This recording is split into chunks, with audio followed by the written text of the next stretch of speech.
Turn to M3 and Karen B for this week's episode of Comply on the Fly. You'll get quick and timely answers to the most common compliance questions so you and your business can keep moving ahead. Please note this podcast and the contents herein do not constitute legal advice. Please seek the advice of counsel for any benefit compliance related implementation guidance or strategy. Hello, everyone. I'm Karen B. And the Comply on the Fly question of the week is, can I offer cash to my employees who waive health insurance? Well, the quick answer is yes, but there are several considerations before you take that step. Historically known as cash-in-lieu, which is typically associated with a Section 125 plan, opt-out arrangements appeared in 2015 IRS guidance and were further clarified in proposed regulations issued in July 2016. The IRS defined an opt-out arrangement as an employer-provided arrangement that allows cash to an employee who waives group health plan coverage. Two different types of arrangements were identified: conditional and unconditional. In an unconditional opt-out arrangement, the employer offers the cash simply if the employee waives coverage, no questions asked.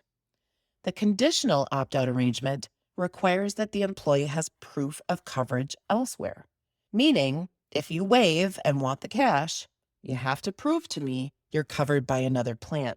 So if you are considering a cash-in-lieu or opt-out program, what should you consider? First, if you want to offer an unconditional opt-out arrangement, please be aware that if you are subject to the ACA shared responsibility requirement, meaning you have 50 or more full-time and full-time equivalent employees, you must add the monthly amount of cash to the lowest cost single coverage amount for affordability purposes.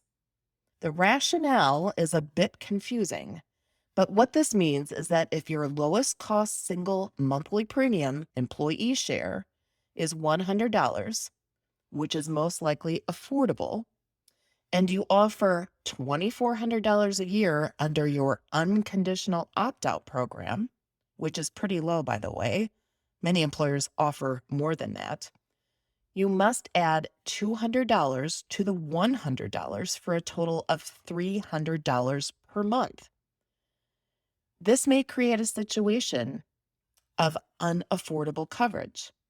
And if these employees go to the marketplace and receive a premium tax credit or PTC, you may be facing ACA penalties.